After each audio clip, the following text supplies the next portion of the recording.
24%를 공제받아야 될 거를 80% 공제한 걸로 신고했으니까 세금 400만 원을 신고했는데 미통산하게 되면 세금이 3,600만 원 나옵니다.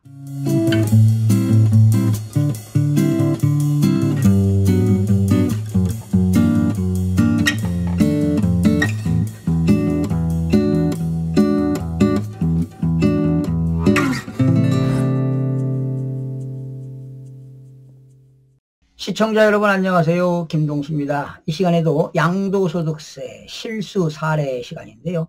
14번째 시간이 되겠습니다. 자, 이 시간에는요, 여러분들이 부모로부터 상속받은 주택을 또 양도하는 경우가 있잖아요. 그때 장기보유 특별공제를 어떻게 산정하느냐 하는 것입니다. 장기보유 특별공제는요, 부모가 보유하고 거주한 기간에 대해서는 통산하지 않습니다. 그래서 어떤 분이 부모로부터 상속받은 재산을 팔았는데 아버지가 한 거의 6년 이상 가지고 있었고 또 아들이 3년 이상 가지고 있어 가지고 10년 동안 아버지가 가지고 있던 기간하고 내가 상속받고 상속인이 가지고 있는 기간을 합산해 가지고요, 장기보유 특별공제를 혜택을 봤어요. 그런데 세법에서는 상속받은 주택에 대해서는요, 장기보유 특별공제 혜택이 적용되지 않습니다. 그래서 추가로 이렇게 세금을 납부한 사례가 있는데요. 자, 이거를 소개해 드리겠습니다. 실수 사례입니다. 2013년 10월에 아버지가 A주택을 취득했죠. 그리고 2020년 아버님이 돌아가셨습니다. 4월에 A주택을 남기고 이제 돌아가셔서 아버님이 사망했지요. 근데 아버지로부터 이때 상속받은 재산가액은 한 15억 원 되네요. 이러면은 당연히 상속세도 내야 되겠고 취득세도 내야 되겠죠. 자, 그런데 이 피상속인이 그 아버지가 6년 6개월을 가지고 있었어요. 그리고 아들은 2020년도에 상속받은 주택을 2023년 10월에 상속받은 주택을 팔았습니다. 상속 당시는 15억이었는데 20억에 팔았죠. 그러면 양도차익이 5억 생겼습니다. 당연히 이제 세금을 내야 되겠지만 이때 상속인은 3년 6개월을 보유했습니다. 그러면 아버지가 보유한 6년 6개월과 아들이 보유한 3년 6개월 합치니까 10년이 넘었죠. 그러면 아버지가 보유한 기간과 아들이 보유한 기간 또 거주한 기간을 합치면 10년이 넘으니까 이 아들은 팔고 장기보유 특별공제를요, 무려 80%를 공제받았습니다. 그런데 공제가 안 된다는 것입니다. 상속받은 주택에 대해서는요, 장기보유 특별공제는 상속인이 상속받고 그 자기가 보유한 기간 3년 6개월 보유하고 거주했으면 이것만 장기보유 특별공제가 있다는 사실입니다. 이러한 내용들도 일반인들이 이건 전문적인 거기 때문에 잘 알 수가 없는 것이지요. 당해봐야만이 아는 겁니다. 자, 그래서 김성실 씨는 동일 세대입니다. 아버지하고 같이 사는 거예요. 부친 사망으로 상속받은 주택을 2023년 10월에 20억에 양도하였다. 그런데 고가주택이죠. 1세대 1주택은 12억 원까지는 세금이 없지만 12억 원 초과분에 대해서는 세금을 내요. 그런데 아버지하고 아들이 동일 세대원으로서 부친이 보유 거주한 기간 6년 6개월 통산해서 장기보유 특별공제 적용을 받을 수 있는 것으로 이 사람은 잘못 알았던 것이지요.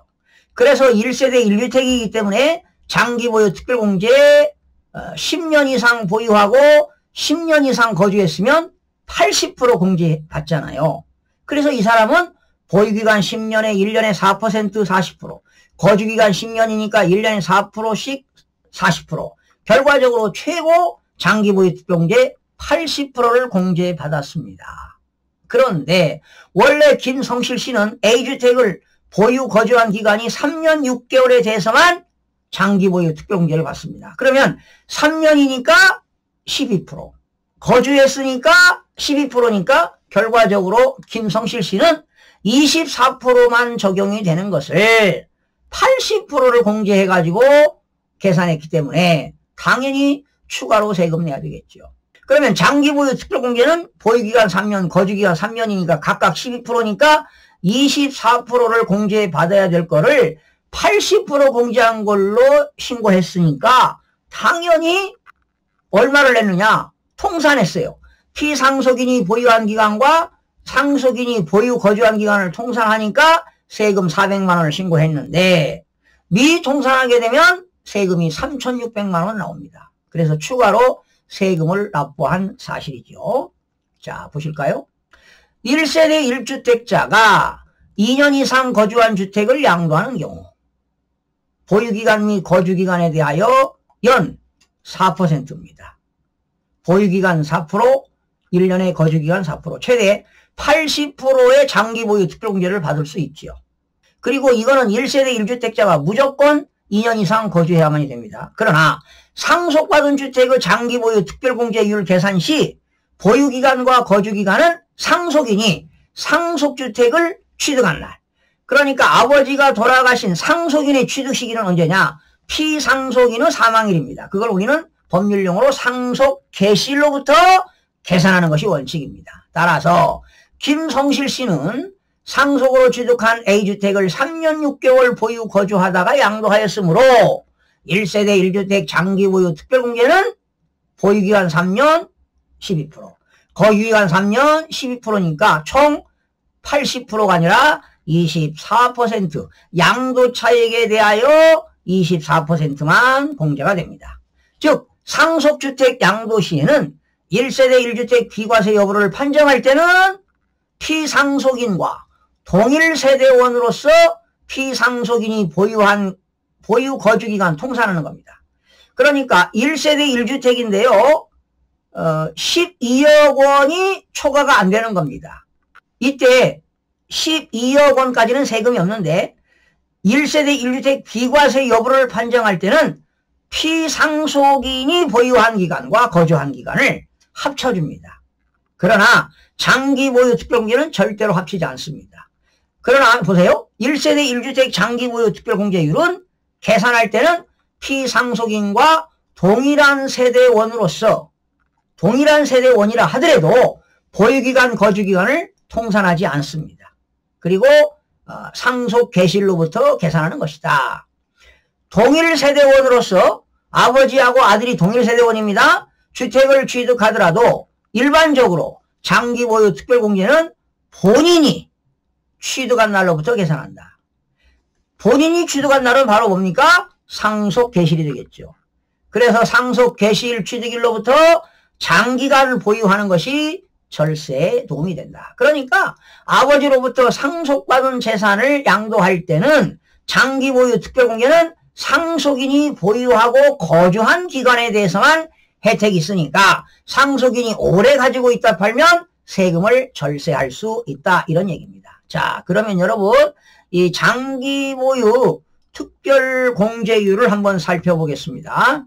일반적인 경우에 장기보유 특별공제입니다. 뭐 토지를 팔거나 뭐 일반 주택을 팔거나 상가를 팔을 때 공제율이 3년 이상일 때 1년에 2%죠.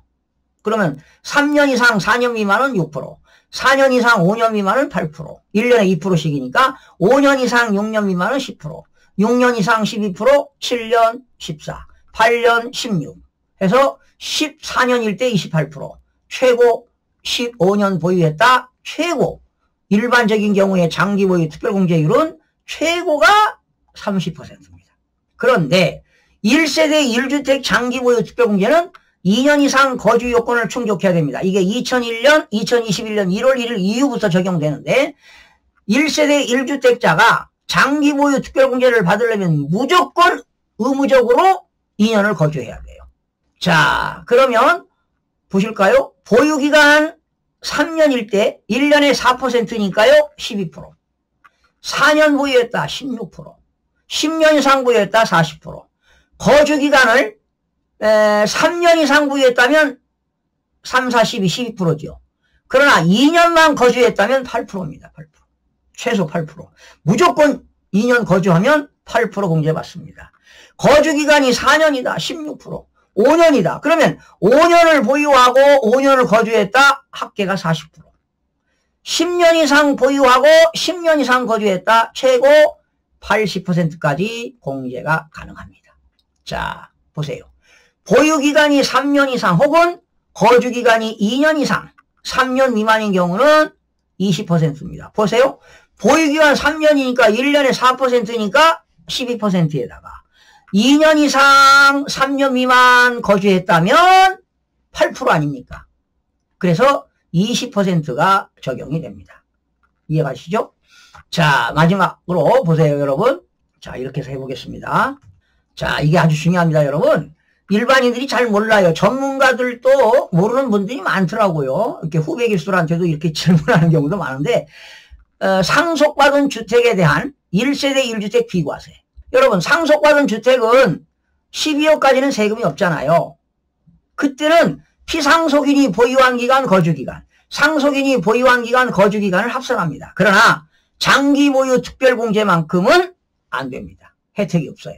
상속인이 취득한 날로부터 양도일까지만 혜택이 있는 거예요. 장기 보유는 피상속인이 보유한 기간, 거주한 기간은 혜택이 없다는 겁니다. 보실까요? 1세대 1주택 비과세 요건입니다. 2년 이상 보유해야 되겠죠? 그러나 조정 대상 지역은 2년 보유에 2년 이상 거주해야 됩니다. 그런데 동일 세대입니다. 아버지하고 아들하고 같은 세대예요. 그럴 때는 보유기간, 거주기간 통산합니다. 그러나 잘 봐요. 별도 세대원이에요. 자, 이게 중요합니다. 아버지가 사는 거하고 아들하고 사는 것이 세대가 동일 세대가 아니라 별도 세대를 구성하고 있습니다. 이때는 보유기간, 거주기간이 아버지가 보유한 기간은 인정 안 됩니다. 상속 개시일로부터 보유, 거주기간을 계산하는 겁니다. 아시겠죠? 그리고 1세대 1주택 장기보유 특별공제 공제율 계산은 아버지가 보유하고 거주한 기간 혜택이 없고요. 오로지 상속인이 상속 개시일로부터 보유기간과 거주기간으로 계산한다라는 것입니다. 이게 대단히 중요한 내용입니다. 이게 상속받은 주택을 양도했을 때 장기보유 특별공제, 이거는 1세대 1주택입니다. 이거는 1세대 1주택 12억 원 초과하는 주택이에요. 원래 1세대 1주택은 12억까지는 세금이었는데 12억이 초과될 때는 초과분에 대해서 세금을 내는데 장기보유 특별공제를 많이 해주겠다는 겁니다. 그런데 상속재산은 최고 80% 안 된다는 겁니다. 상속 개시일로부터니까 아버지 돌아가셔가지고 상속받고 상속 개시일로부터 상속인이 10년 보유하고 10년 거주하면 당연히 80% 공제해주겠죠. 그러나 상속인이 상속 개시일로부터 뭐 3년 보유하고 3년 거주했다. 그러면 12%씩이니까 24%밖에 공제가 안 된다는 겁니다. 즉 장기 보유 특별공제는 피상속인이 거주하고 보유한 기간은 일철 혜택이 없다. 이렇게 아시면 되겠습니다. 그리고 1세대 1주택 비과세가 해당되는 것은 별도 세대원일 때는 상속 개시일로부터 보유기간, 거주기간을 계산한다라는 것 꼭 기억하시기 바랍니다. 자, 이렇게 해서 오늘 양도소득세 실전 사례 14번째 시간을 마치겠습니다. 시청해주신 여러분 고맙습니다. 구독과 좋아요, 알림 설정을 누르시면 더 많은 정보를 얻을 수 있습니다.